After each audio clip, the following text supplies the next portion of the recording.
Section 1. You will hear a woman calling a local museum about children's art and craft workshops. First, you have some time to look at questions 1 to 5.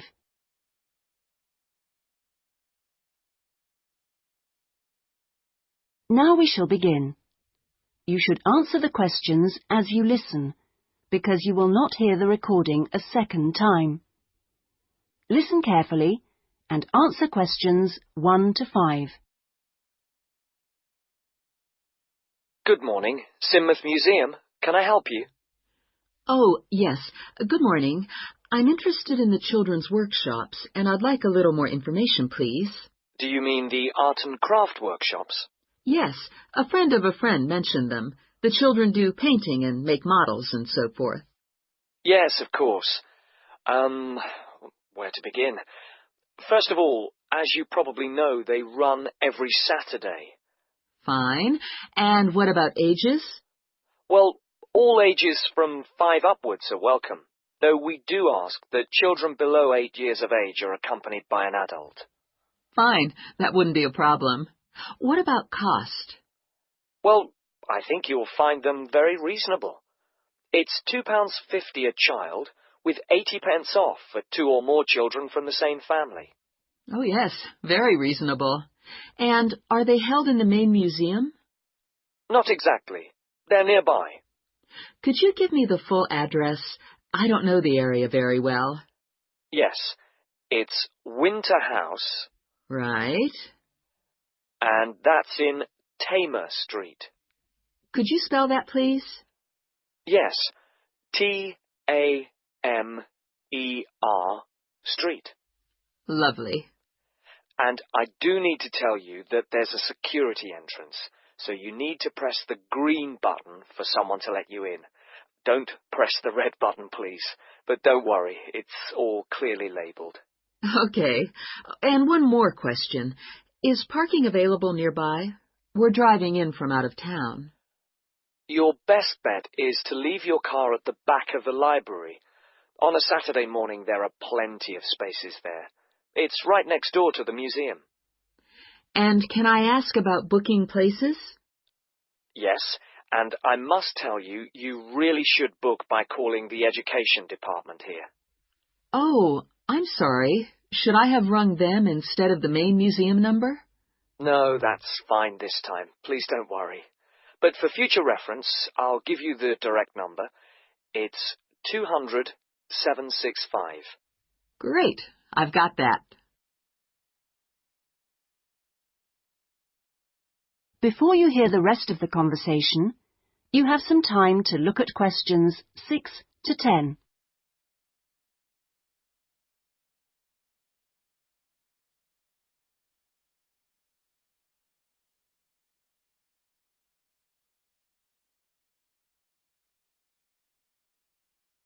Now listen and answer questions 6 to 10. But I'm very happy to give you information about the next 2 workshops. On Saturday the 16th, there's building castles. Oh, sounds great. This involves quite a bit of glue, so just make sure the kids are in old clothes. I know. Ones I don't mind getting mucky. Exactly.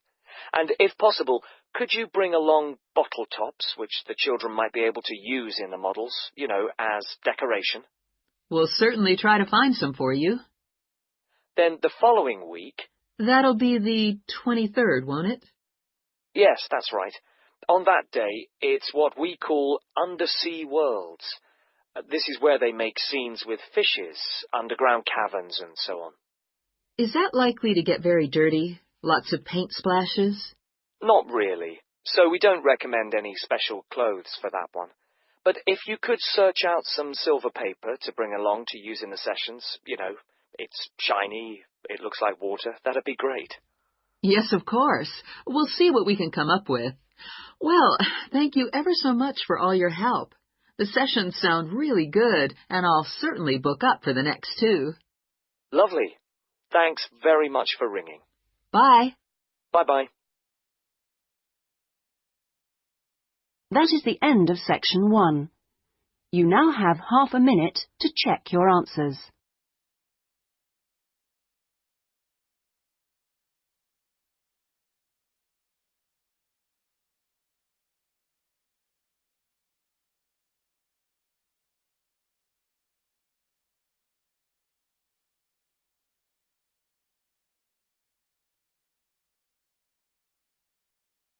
Now turn to Section 2.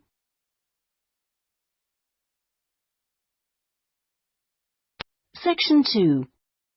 You will hear a customer services official giving information to a passenger at a railway station in a town called Trebirch. First, you have some time to look at questions 11 to 17.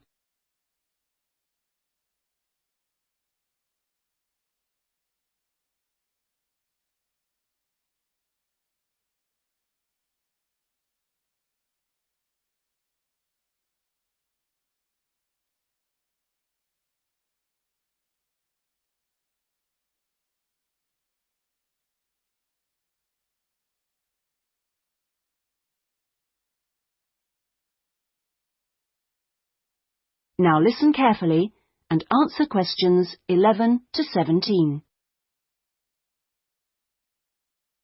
Hello. My family and I are staying here in Trebirch for a week or two, and we wanted to know about the train services. We're hoping to do a few local trips.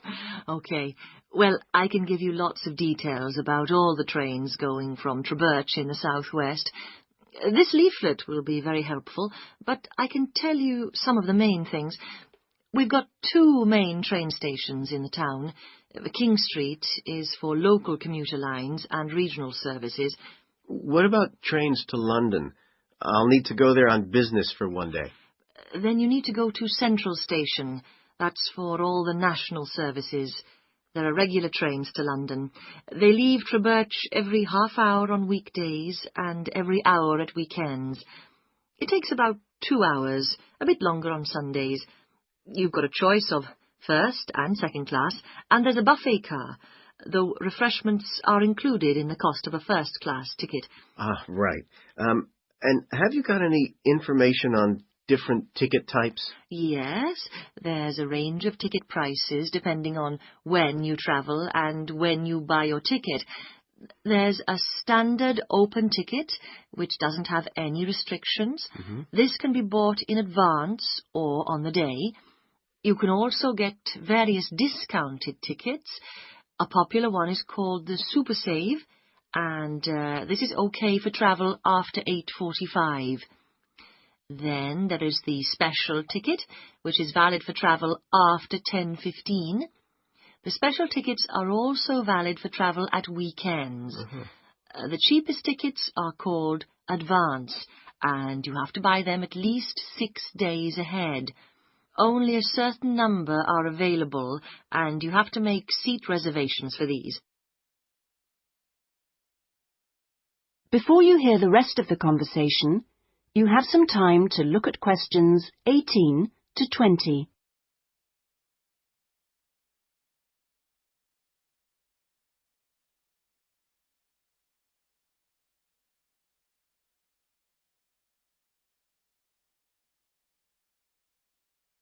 Now listen and answer questions 18 to 20. Thanks. And are there lots of places to go to around here? Oh, yes. You can enjoy many days out. There's the Merthyr Mining Museum, which is only half an hour from Trebirch by train. Your children will find it just as fascinating as any theme park, and they can ride in the original miners' lifts and on the coal trains. There are special excursion tickets which include entrance fees. Mainline trains also offer direct services to Bristol, where you can visit the docks or spend a great day out with the children in the zoo, which is set in the parkland that used to surround the old castle. Special family away day fares are available for this service now during the school holidays. Alternatively, you can be in Birmingham in only an hour and a half, where there's lots to see and do, including the new and internationally acclaimed climbing wall, built on the site of the old aquarium. We will also be running a special service to Newport when the new Science Museum opens next year, as we anticipate a lot of visitors in the opening weeks. I'd advise you to call early to book your tickets. Is that okay? Yes, thanks. That is the end of section 2. You now have half a minute to check your answers.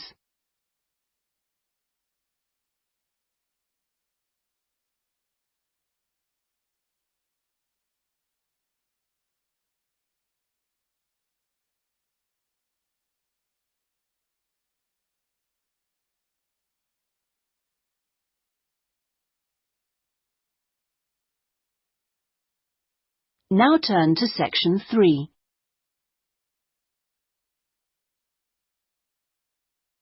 Section 3. You will hear a discussion between a tutor and an education student called Sandy about the student's dissertation. First, you have some time to look at questions 21 to 25.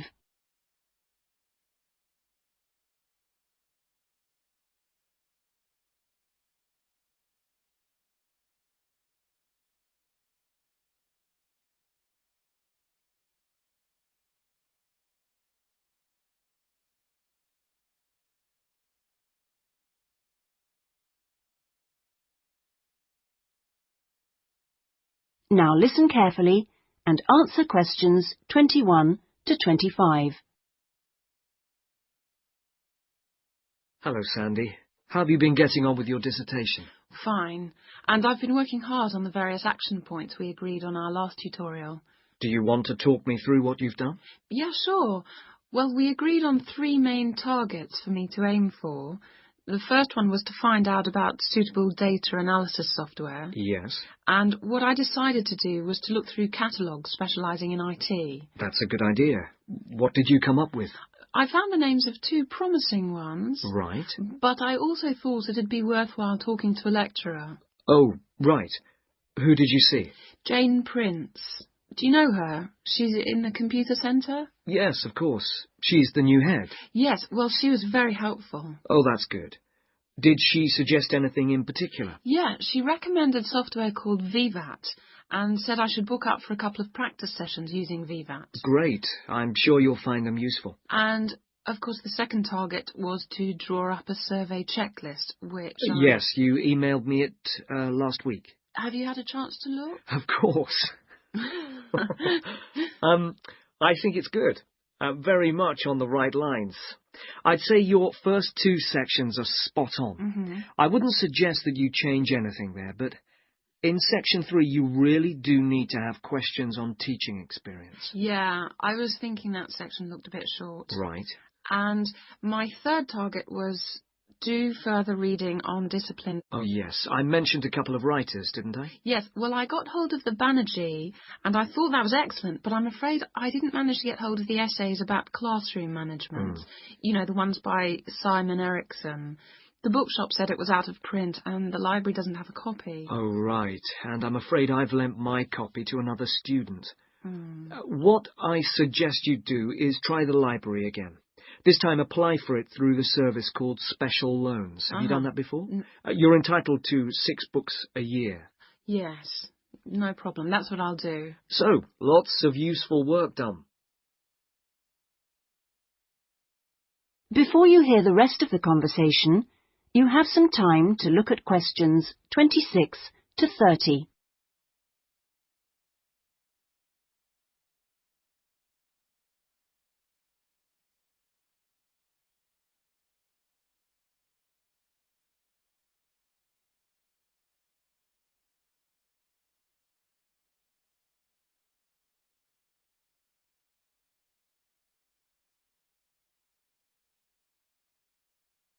Now listen and answer questions 26 to 30. So let's look at some new targets. We'll start by having a chat about your Chapter 1. Mm-hmm. I very much enjoyed reading it. Your written style is very clear, and you've included lots of interesting descriptions of education in your target area. I've just got a couple of suggestions for some additional work. Of course. Could I just ask, what do you think I should call it? Well, I'd go for something like context review. What do you think? Well, short and to the point. Exactly. Now, as regards specific areas to work on, I'd be quite interested to have a few more statistics about the schools in the different zones. Oh, that wouldn't be a problem. I can get them from the internet. Great. And although you did make a reference to quite a few different writers, I think you should aim to cite more works written later than 2000. Okay. That's more difficult, but I can try. Mm-hmm. When do you want that done by? Oh, it's not urgent. I should aim for the end of term. Mm-hmm. But in the meantime, I think you should also be thinking about Chapter 2. Should I be drafting it already? No, but I think you should note down its main sections. Yes. You know, I always find that the hardest part... Yeah, I always find it helpful to put some ideas on index cards. Yeah. And then you can sort them and even lay them out on the floor. It's a real help. Well, I'll certainly try it. Okay. When would the deadline be for that? My advice would be to get it done before you embark upon the research. You can always change it later if you need to. Okay, I'll get going on that then. That is the end of Section 3. You now have half a minute to check your answers.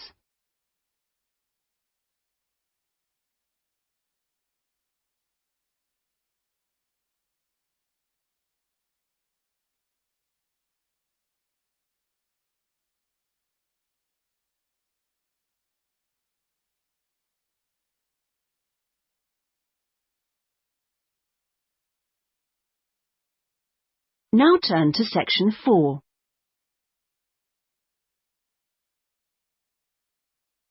Section 4. You will hear part of a lecture about the history of moving pictures. First, you have some time to look at questions 31 to 40.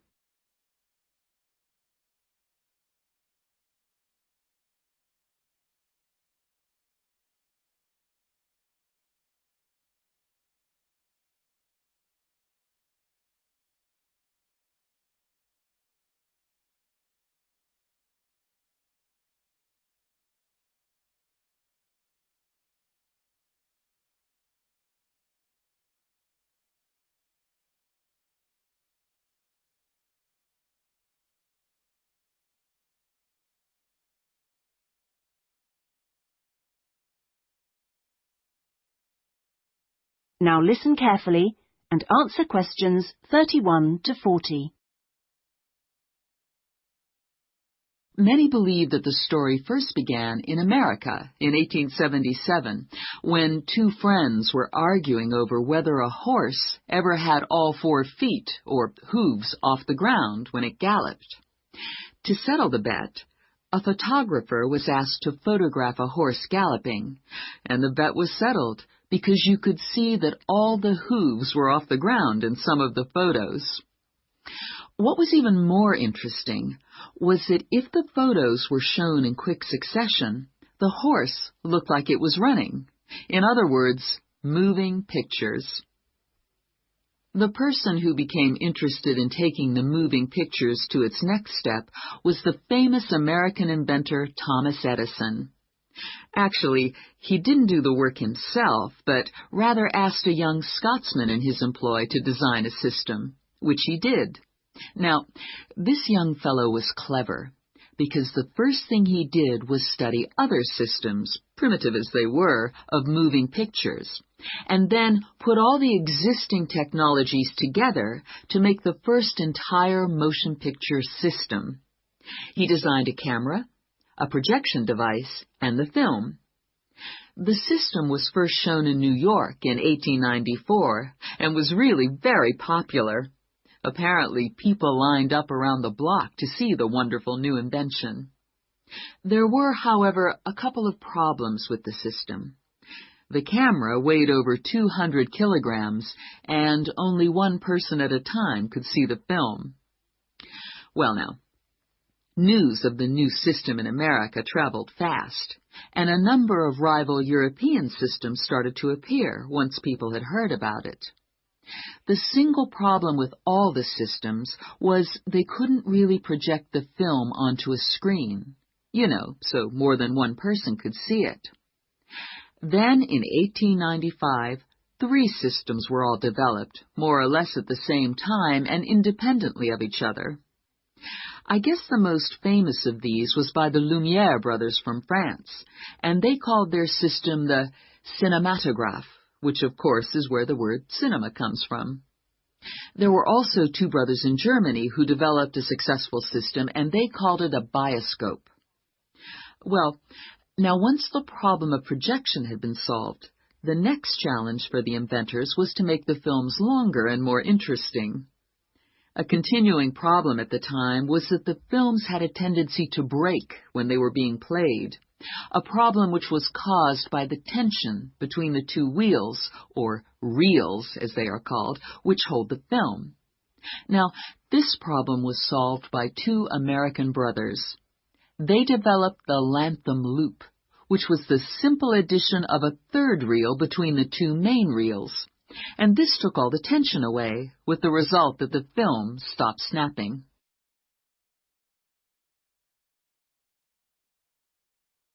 So now there was a real possibility of having films of more than 2 or 3 minutes, and this led to the making of the Great Train Robbery, the very first movie made. It only lasted 11 minutes, but was an absolute sensation, and there were cases of people watching the movie and actually fainting when the character fired a gun at the camera. Almost overnight, movies became a craze, and by 1905, people in America were lining up to see movies in store theaters, as they were called then. I guess the next big step in terms of development of technology was to have people actually talking on the film. And the first step towards this was in 1926, when sound effects were first used on a film. It wasn't until the following year, however, that the first talkie, as they were called then, was made. This film featured actors speaking only during parts of the film, and was called The Jazz Singer.